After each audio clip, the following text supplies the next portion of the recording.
어느덧 6월도 벌써 마무리가 돼가고 있습니다. 이에 따라 고린도전서 또한 마지막 장의 16장의 말씀을 맞이하게 되었습니다.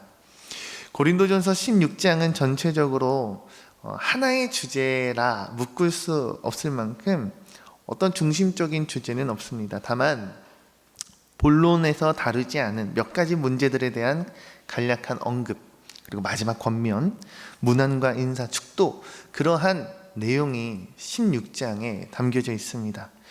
특별히 오늘 본문의 말씀을 통해서요, 우리에게 성도를 위한 연보라는 제목과 함께 이 연보라는 주제를 나누고자 합니다. 오늘 말씀을 통해 하나님 우리에게 어떤 은혜를 주실지, 그리고 우리는 오늘 하루 어떤 은혜를 붙들고 살아갈 수 있을지 함께 기대하며 말씀 나누는 시간 되길 소망합니다. 먼저 오늘 본문 말씀 중에 1절의 말씀 함께 읽기 원합니다. 시작. 성도를 위하는 연보에 관하여는 내가 갈라디아 교회들에게 명한 것 같이 너희도 그렇게 하라. 16장에서 바울은 이 부활의 산 소망이 된 자들이 이 땅에서 어떻게 구체적인 사랑의 수고를 감당해야 하는지를 보여줍니다. 바울은 성도를 위하는 연보에 관하여 라는 표현으로 이 16장의 새로운 주제를 이야기를 엽니다. 여기서 연보라고 하는 로게이아라고 하는 이 원어를 보면요, 신약에서 이곳에서만 쓰인 단어로서 당시 헬라 문서에서 이렇게 표현됐어요. 신전 모금 혹은 황제에게 바치는 세금이라는 뜻을 갖고 있습니다. 그런데 바울은 이 연보라 하는 이 행위를 3절 말씀에 은혜로 표현합니다. 연보를 은혜라 표현해 다시금 부르는데, 다시 말해 연보는 무엇을 말하는가? 이 로게이아라는 이 원어를 가지고 옴으로써 교회에서 이 연보라 하는, 다시 말해 이 헌금을 어떻게 관리를 해야 하는가?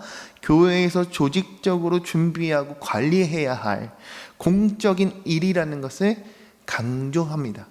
하지만 이 모든 공적인 일의 강조는 무엇으로 표출되고 점이 찍히는가라고 묻는다면 은혜라고 표현하고 있다는 겁니다.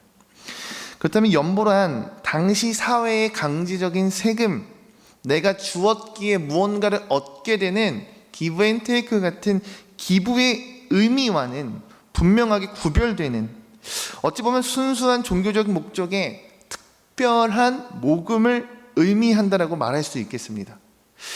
바울은 무엇을 위해 고린도 교회 성도들에게 연보하라, 기금을 마련하라, 헌금을 모으라 말했을까요?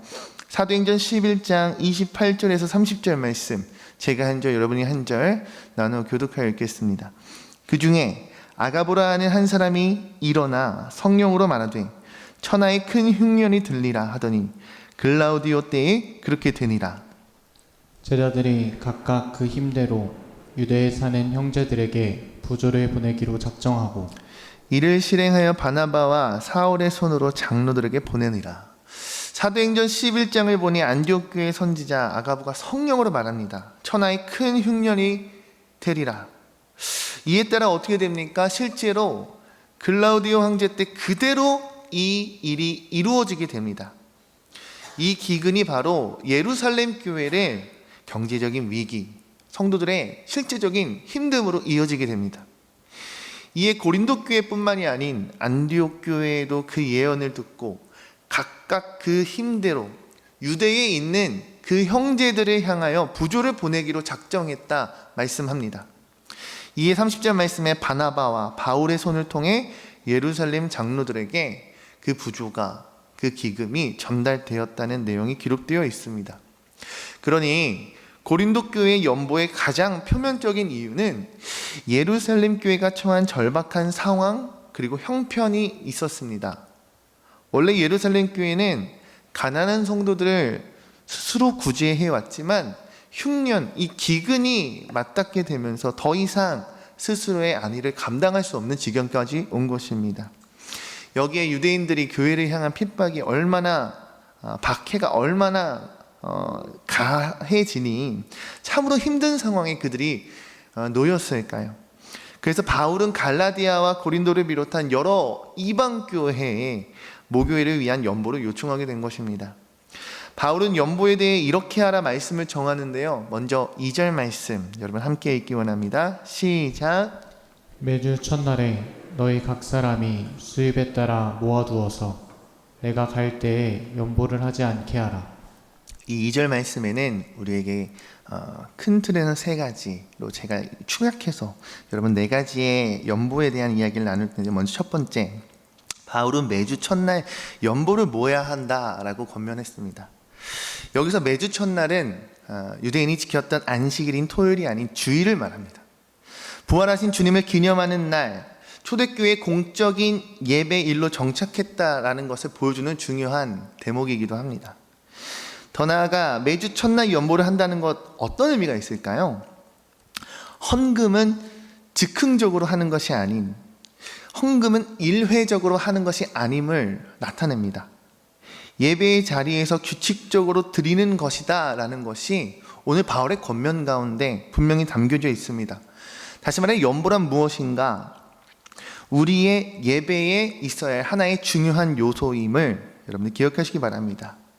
둘째로 연보, 너희 각 사람이 수입에 따라 연보하라 권면합니다. 교회 안에 특정한 부자 혹은 특별한 헌신자, 그러한 몇몇의 성도들로만 도맡아서 연보할 것이 아니라 말합니다. 연보란 무엇인가? 성도가 함께 참여해야 하고 모두가 하나 되어 행하는 일이라 사도 바울은 말하고 있습니다. 중요한 것은 무엇일까요? 헌금의 액수가 아닌 교회의 모든 공동체 구성원이 함께 참여하고 함께 그 일을 만들어 간다는 것에 참된 의의가 있습니다. 더 나아가 바울은 누가 얼마만큼 연보를 하라고 액수를 정해주지 않습니다. 수입에 따라 드리라 말합니다. 다시 말해 이것을 하나님께서 형통하게 하신 만큼이라고 하는 그 기준을 세웠다라는 거예요. 각 사람에게 따라 하나님이 형통하게 하신 만큼, 많이 받는 자는 많이, 적게 받은 자는 적게 연보합니다. 무엇을 뜻할까요? 연보라는 것이 율법적인 어떤 의무로서 우리가 행하는 것이 아닌 받은 은혜에 대한 자발적인 응답이 그 가운데 담겨져 있어야 합니다. 다시 말해 청지기적인 그 마음이 담겨져 있어야 한다는 원리를 세우고 있습니다. 이것이 바로 앞서 나누었던 사도행전 11장 29절 말씀에 제자들이 각각 그 힘대로 연보하였다라는 것과 같은 맥락을 띠고 있음을 우리는 발견할 수 있습니다. 마지막으로 바울은 모아두어 바울이 가기 전 급하게 연보하지 말라 이야기합니다. 연보를 위해 미리 준비하라 말하는데요, 미리 저축하고 미리 준비하라 합니다. 바울이 도착했을 때 급하게 부랴부랴 헌금을 걷는 그런 부끄러운 연보가 되지 않도록 하기 위한 배려가 이 가운데 담겨져 있습니다. 조금 더 의미를 부여해 보자면 사랑도 미리 준비될 때 온전하여 진다라는 것을 강조하고 있음을 발견합니다. 정리해 보면 연보, 헌금이란 정기적으로 하는 것이고 모든 자들이 각자의 분량대로 하는 것이고 진정한 사랑의 표현이 담겨지기 위해선 반드시 미리 우리가 마음을 담아 준비해야 한다라는, 어찌 보면 나의 삶 가운데 미리 구별되어져야 할 영역이 있다라는 것을 깨닫게 됩니다.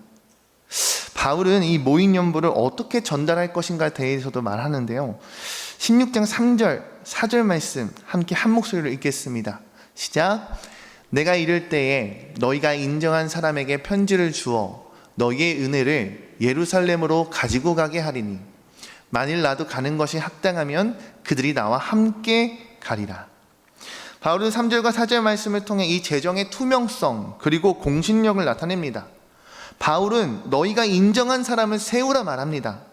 헌금 운반자를 바울이 임의로 지정하는 것이 아니라요, 고린도 교회가 직접 선정하게 함으로써 사도조차도 그 헌금에 직접적으로 손을 대지 않게 하며 그 어떤 재정적인 사고 또한 미연에 방지하고 스스로를 결백하고 증명하기 위한 신중함을 오늘 이 말씀에 나타내고 있습니다.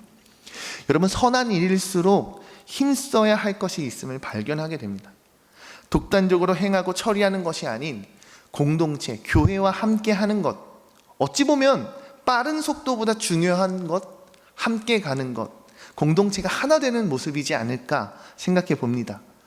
4절 말씀에 바울은 말합니다. 필요하면 자신도 함께 동행하겠다 말하면서요, 이 일이 얼마나 무겁고 진중하고 얼마나 중요한 일인지를 나타냅니다.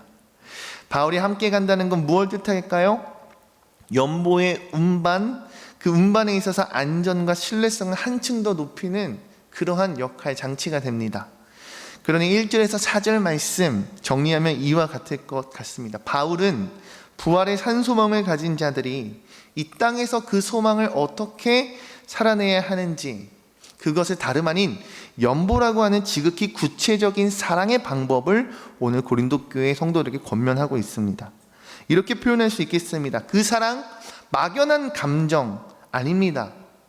정기적으로 드려져야 하는 것이고, 모두가 함께 참여해야 하는 것이고, 각자의 삶 가운데 주어진 하나님의 형통하신 그 은혜의 분량대로 자발적으로 미리 준비하며 더 나아가 투명하게 관리되고 질서가 지켜져야 할 그러한 모든 것이 갖추어진 사랑이었음을 표현합니다. 우리가 끝까지 놓치지 말아야 할 것은 이 모든 것을 바울은 끝까지 은혜라 불렀다라는 사실입니다. 그냥 단순 연보가 내가 가진 것을 떼어내어서 베풀었다, 마치 나보다 어려운 사람에게 내가 도움을 줬다, 나보다 못한 자를 내가 챙겨줬다, 이러한 행위가 아니라는 것입니다. 연보란 먼저 내게 부어진 하나님의 은혜, 그 은혜를 아는 자가 하나님의 은혜 앞에 응답하는 행위입니다. 그렇게 연보에는 진심을 담은 구체적인 실천과 하나님의 질서가 그 가운데 분명히 더해져야만 합니다. 왜요? 그때에 비로소 우리의 그 헌신은 빛을 내며 하나님께 드려지는 참된 예배요, 예물이 될 것이기 때문입니다. 우리는 연보에 대해 나누며 한 가지 물어야 할 것이 있습니다. 바울이 고린도 교회를 향해 권면했던 그 연보가 그저 이 한 교회의 일회적인 사건이었을까? 성경을 보면 바울의 사역 전체를 관통하는 큰 하나의 흐름이 있음을 우리 알 수 있습니다. 갈라디아서 2장 10절 말씀입니다. 함께 읽겠습니다. 시작. 다만 우리에게 가난한 자들을 기억하도록 부탁하였으니 이것은 나도 본래부터 힘써 행하여 왔노라. 예루살렘의 사도들이 바울을 이방인의 사도로 인정하며 한 가지를 당부했습니다. 가난한 자들을 기억하라. 바울은 이 부탁을 평생 마음에 품고 힘써 행하였던 것 같습니다. 그러니 고린도 교회를 향한 이 연보의 모금은 갑작스러운 것이 아니 이미 오래전부터 그가 마음에 품고 행하여 왔던 그런 사역의 열매를 말할 수 있지 않을까요? 앞서 사도행전 11장에서 보았듯 안디옥 교회가 흉년을 앞두고 부조를 보내는 것 또한 이와 같은 흐름에 분명 함께 행해야 됐던 운동이었을 것입니다. 그렇다면 이방 교회가 왜 예루살렘 교회를 도와야 했을까? 바울은 로마서의 그 근거를 분명히 밝히고 있습니다. 로마서 15장 27절 말씀 함께 읽습니다. 시작. 저희가 기뻐서 하였거니와 또한 저희는 그들에게 빚진 자니 만일 이방인들이 그들의 영적인 것을 나눠 가졌으면 육적인 것으로 그들을 섬기는 것이 마땅하니라. 여러분, 복음이 어디에서 왔습니까? 예루살렘에서 왔습니다. 이방인인 우리가 먼저 그들로부터 영적인 것, 다시 말해 복음을 나눠받았다 말합니다. 그러니 이제는 우리가 육적인 것, 곧 물질로 그들을 섬기는 것이 너무도 마땅한 일이라 고백합니다.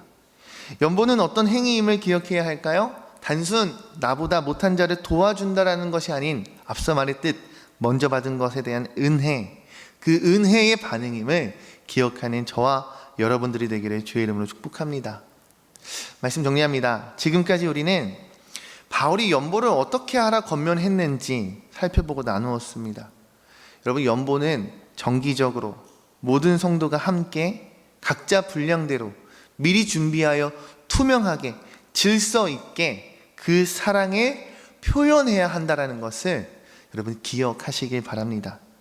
그런데 우리는 여기서 한 가지 더 깊이 묻고 싶은 것이 있습니다. 바울은 과연 이 모든 행위를 끝까지 은혜라 불렀을까? 연보는 내가 가진 것을 떼어 베푸는 자선 행위가 아니기에 바울은 끝까지 은혜라 불렀다 말합니다. 우리가 반드시 기억해야 할 것, 연보란 내게 먼저 부어주신 그 은혜, 하나님의 사랑에 대한 응답의 반응. 그렇다면 그 은혜가 무엇인지 바울은 연보를 두고 고린도후서 8장 9절에 이렇게 고백합니다. 우리 주 예수 그리스도의 은혜를 너희가 알거니와 부유하신 이로써 너희를 위하여 가난하게 되심은 그의 가난함으로 말미암아 너희를 부유하게 하려 하심이라. 여러분, 연보의 가장 깊은 뿌리가 이 말씀에 표현되어 있지 않은가? 우리 주님 원래 어떤 분이십니까? 부유하십니다. 결코 모자란 것이 없으신 분이 바로 우리 주님이십니다. 그런 그분께서 다른 무엇 아닌 우리를 위해, 나를 위해 스스로 가난해지셨다 말씀하십니다. 가장 낮은 자리로 내려오신 예수님, 십자가에서 모든 것을 내어주심을 인하여 그것을 통해 그분은 우리를 영원토록 부유하게 하셨습니다. 그러니 우리가 드리는 연보는 먼저 우리를 위해 가난해지신 그 사랑을 따라가는 우리의 작은 발걸음이라 말할 수 있지 않을까요? 우리가 베푸는 것이 아닌 내가 받은 은혜를 흘려보내는 것, 우리는 그 가치를 반드시 기억해야 할 것입니다. 사랑하는 성도 여러분, 그렇다면 오늘 우리의 삶에 이렇게 미리 구별되고 준비된 사랑의 영역이 있는가? 나는 그 은혜를 제대로 알고 그 은혜에 반응을 하고 있는가? 오늘 이 새벽 묻는 우리 모두가 되었으면 좋겠습니다. 주님께서 나를 위해 자신을 내어주셨듯이 우리도 누군가를 위해 나의 것을 미리 구별하고 미리 떼어두고 미리 준비하는 그러한 은혜의 모습이 있기를 주님의 이름으로 축복합니다. 여러분, 진심 하나만으로는요 그 모든 것을 충족할 수 없습니다. 진심은 오늘의 연보에 대한 권면과 같이 구체적인 실천과 그 질서로 인해 준비될 때 비로소 우리의 그 마음, 그 헌신은 빛을 발하고 하나님께 드려지는 참된 삶의 예배의 모습으로 이어져 나갈 수 있는 줄로 믿습니다. 그러하기에 오늘도 우리를 위해 가난해지신 그 그리스도를 붙들고 살아가는, 그 은혜를 붙들고 살아가는 우리 모두가 되길 소망합니다. 그 은혜의 통로로서 오늘 하루를 살아내고 감당하는 저와 여러분들이 되길 주의 이름으로 축복합니다. 기도하시겠습니다. 나의 맘 받으소서.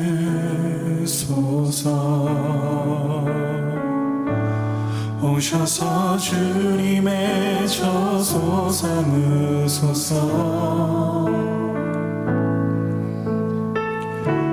나의 전부이신 주여 내 맘을 받아주소서. 내 맘 받으소서. 오셔서 주님의 저소 삼으소서.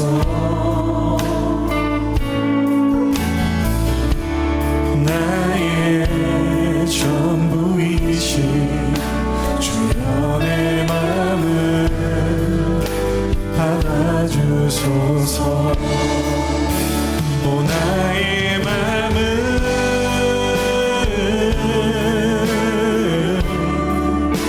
주님께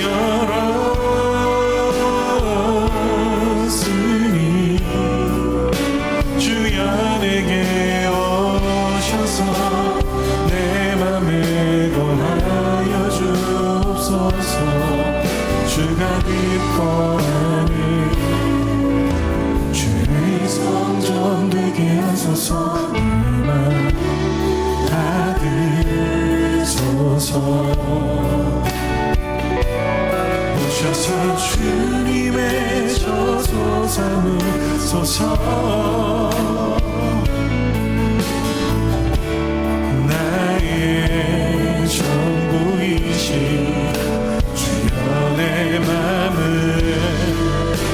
받아주소서. 나의 맘을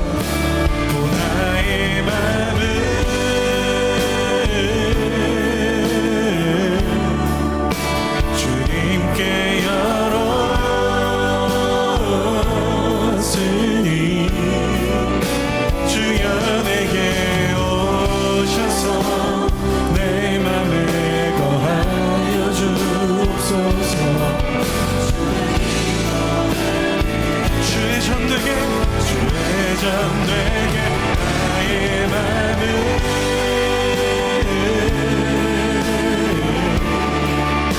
주님께 열었으니 주여 내게 오셔서 내 맘에 거하여 주옵소서. 시전되게 나의 맘을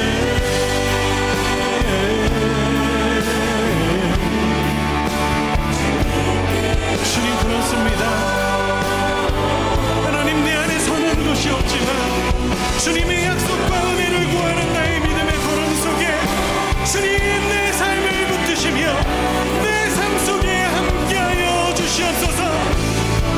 주님 내 삶을 다스려 주시고 내 삶을 인도하여 달라고 우리 함께 기도하며 나아갑시다. 주님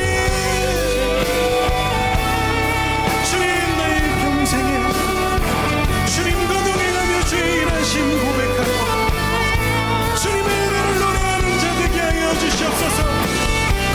주님을 찾아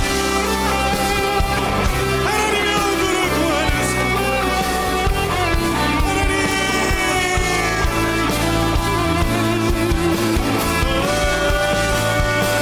나의 맘을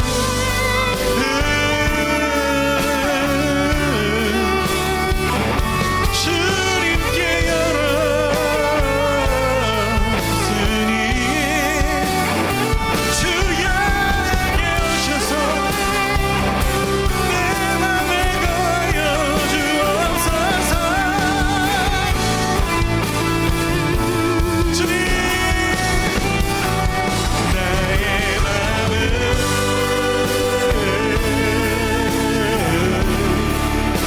주님께 열었으니 주여 내게 오셔서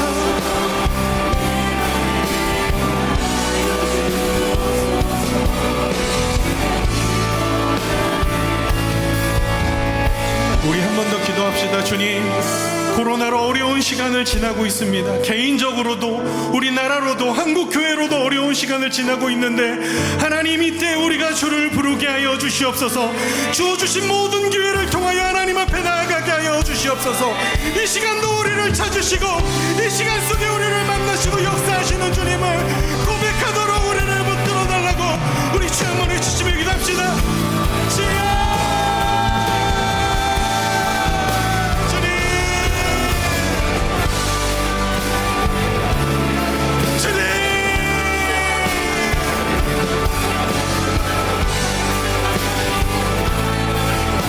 내 삶을 통한 하나님의 뜻과 이루시고 하나님을 이롭게 얻으시고 하나님을 인정하시는 삶 하나님의 의미와 하나님의 일하심을 드러내는 삶 하나님 붙드신 뜻과 하나님의 계획을 이루어지는 삶 하나님 우리가 준비되게 하여 주시옵소서. 하나님 주님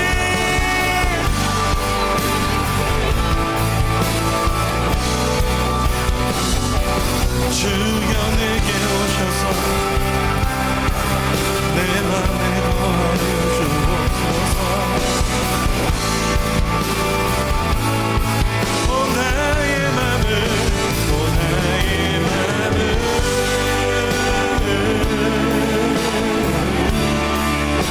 주님께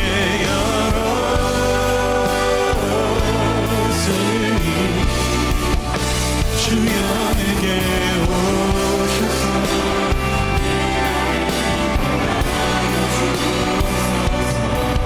주가 기뻐하는 주의 성전 되게 하소서. 내가 받으소서.